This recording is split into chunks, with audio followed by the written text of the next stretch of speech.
Mardi 23 juillet 1996. Luis Enrique est présenté aux côtés de Pizzi au Camp Nou. C'est un grand saut vers l'inconnu. Quitter un club pour son éternel rival n'est pas sans risque. Il ne sait à quoi s'attendre, mais il sait tout du moins que Barcelone fait lui aussi un saut vers l'inconnu.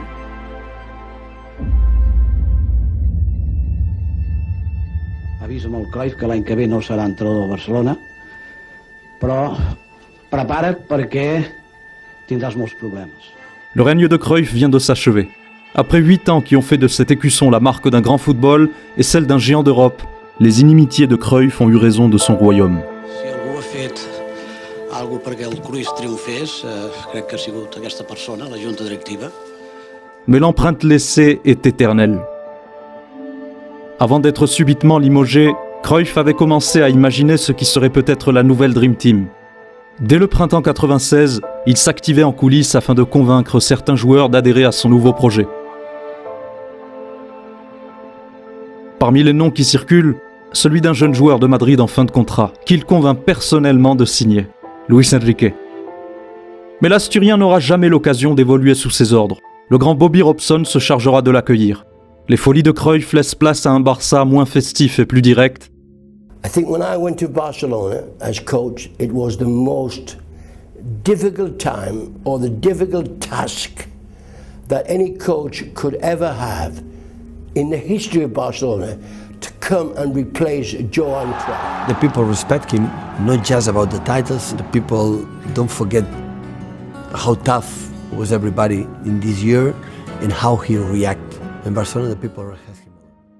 Dans ce contexte particulier, Luis Enrique ne tarde pas à trouver sa place et réalise une excellente première saison. Son bilan statistique le confirme, 18 buts, autant qu'à Madrid en 5 saisons.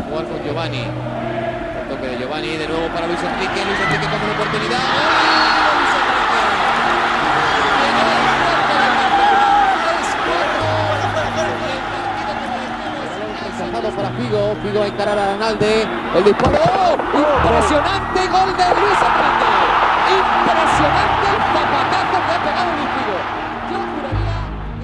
Figo. 96-97 est même une saison de revanche pour lui.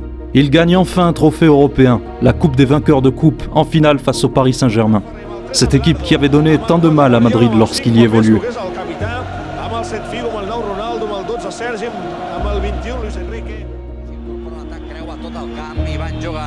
Amb Luis Enrique amb Ronaldo a l'interior, cau a terra, és penal, cau una bengala al camp i gol,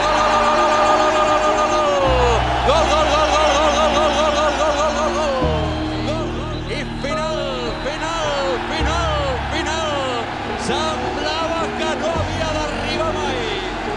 semblava que no havia d'arribar mai, però Marco Merck ha marcat el cel de Rotterdam per conèixer el que pensen aquests homes.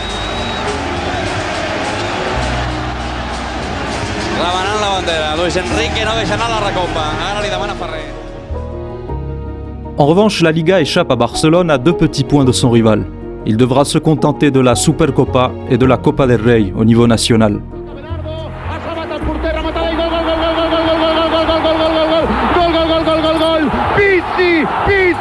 Pizzi, che bueno que viniste, qué bueno que llegaste, Pizzi, qué bueno que llegaste, Pizzi, sos macanudo, Pizzi. Cette saison-là, Luis Enrique a montré qu'il était capable d'exceller dans plusieurs positions et non seulement d'y évoluer. Le nombre d'options tactiques qu'il offrait à son entraîneur était exceptionnel. Ces qualités-là et son professionnalisme font rapidement de lui l'un des joueurs préférés de Robson. Le traducteur de ce dernier, qui est vite devenu assistant, José Mourinho, l'apprécie lui aussi.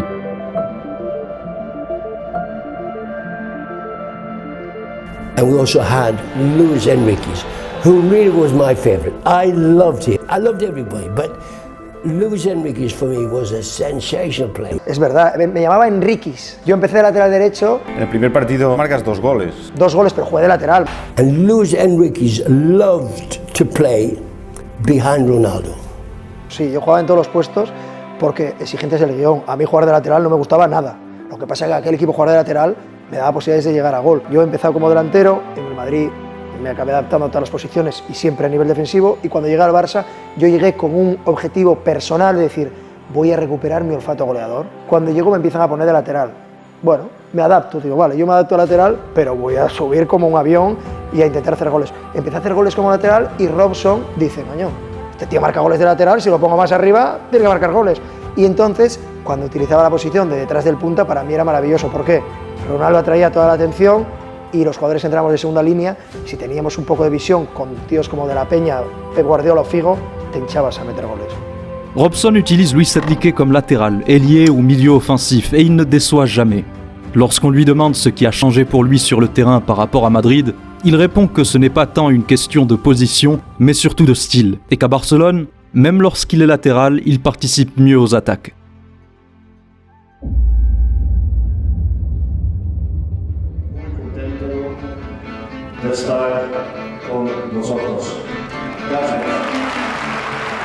À l'été 97, le club catalan tourne la page à cette période transitoire et entame un véritable cycle, en misant de nouveau sur un entraîneur néerlandais provenant de l'Ajax, Louis van Gaal.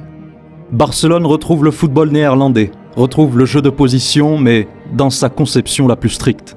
Le mode de gestion est lui aussi bien différent de celui de Cruyff. Van Gaal est très directif, avec beaucoup moins de considérations individuelles.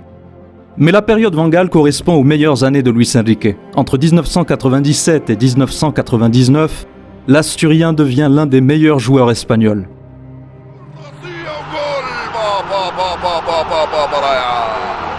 Guardiola Enrique au goal بالمليمتر حطها بيب جوارديولا للويس Enrique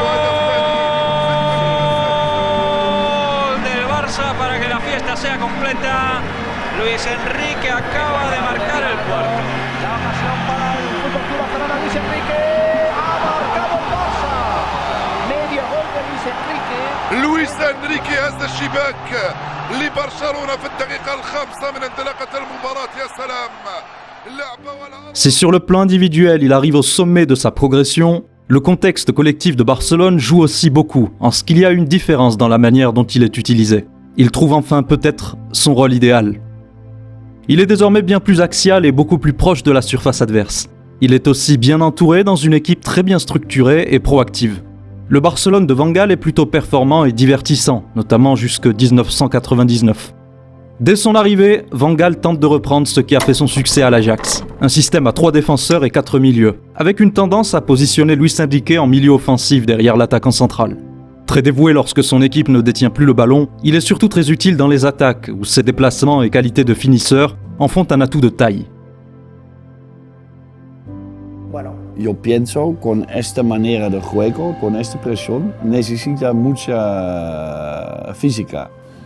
Pero también en mentalidad hay jugadores, por ejemplo Figo, es un ganador increíble. Cada partido él estaba Figo. Y Luis Enrique, en posición de 10 en mi primer año, yo pienso marcado más de 20 goles como número 10. So, físicamente bien, pero también en su cabeza muy bien. Au-delà de ses qualités, même s'il n'est pas le joueur le plus créatif de l'équipe, il est techniquement très complet, dans le contrôle et l'élimination en plus de la finition. Et il est très associatif. Il fait toujours partie des premiers choix au milieu, quel que soit le système utilisé. Il occupe aussi souvent le rôle de relayeur, même dans un milieu à 3. C'est d'ailleurs le rôle qu'il aura lorsque Van Gaal passera en 4-3-3, même s'il arrive occasionnellement qu'il soit utilisé sur les côtés ou comme neuf. Luis Enrique était admiratif de Van Gaal, de ses idées, de sa manière de gérer. Et Van Gaal l'appréciait aussi particulièrement. Dès la première saison sous ses ordres, Luis Enrique est un habitué du 11 titulaire.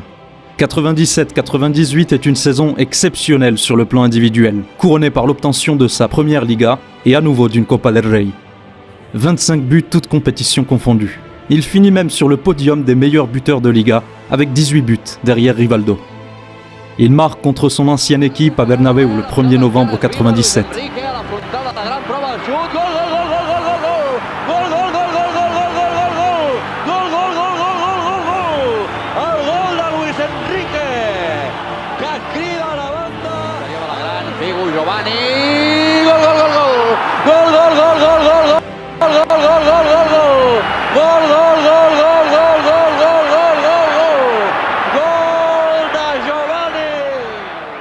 Sa célébration et celle de Giovanni ont fait polémique à Madrid, qui les prend pour des provocations. Le président du Real Madrid, Sanz, déplore le comportement des joueurs dans les médias. Si le Brésilien s'excuse de son geste, Luis Enrique saisit l'occasion pour régler ses comptes avec son ancien président. S'il veut, je me mets à pleurer après un but. On sait déjà qui est cet homme et ses déclarations contre moi lors de ma dernière saison à Madrid. J'ai pris mon maillot pour célébrer le but que je dédie à Amunique. Bien évidemment, n'avez-vous pas entendu les cris contre moi et contre Amunique ? Je suis habitué à ceci. J'en ai souffert lors de ma dernière année à Madrid. Les sensations en tant que joueur de Madrid sont oubliées. De plus, quand je me vois dans les vignettes ou images vêtues de blanc, je me sens étrange. Le bleu-grenat me va beaucoup mieux. Pour un joueur, il n'y a pas mieux que de se sentir acclamé ou sifflé par le public adverse. Et à Bernabéu, je me suis très bien senti. Je célèbre mes buts comme ça, que celui à qui cela ne plaît pas n'aille pas au stade. Le Classico est un moment spécial pour Luis Enrique, qui est toujours au rendez-vous. Mais globalement, il se sublimait dans tous les matchs importants. C'est un joueur qui aimait l'enjeu. Seulement, de par le contexte et de par son histoire, le Classico avait quelque chose de particulier pour lui. Son engagement, ses buts, ses célébrations, ses tensions avec certains joueurs sur le terrain, les sifflets et insultes des supporters adverses, ses déclarations dans la presse, contribuent à créer une relation de haine entre lui et Madrid.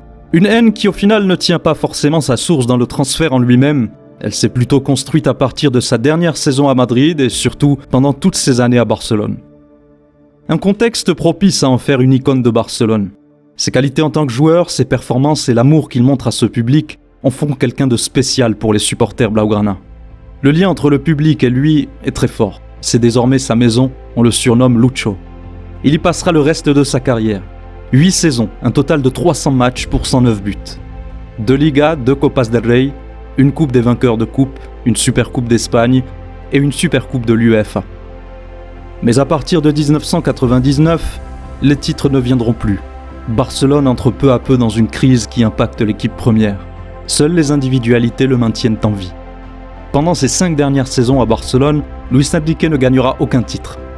Mais il continue à écrire sa légende. Lors de la saison 2001-2002, il commence parfois à porter le brassard de capitaine avant d'être définitivement désigné premier capitaine à l'été 2002. Le 16 mai 2004, il joue son dernier match face à Santander avant de prendre sa retraite. Frank Rijkaard décidait de l'inclure dans le 11 titulaire. À l'heure de jeu, il quitte le terrain pour laisser sa place à Overmars, sous l'ovation de 73 342 supporters qui le remerciaient pour toutes ces années de dévouement et de passion. Mais ce n'était qu'un au revoir, pas un adieu. 10 ans plus tard, il sera de retour sur le banc et remportera avec une équipe qui lui ressemble le trophée qu'il manquait à sa vitrine personnelle, la Ligue des Champions.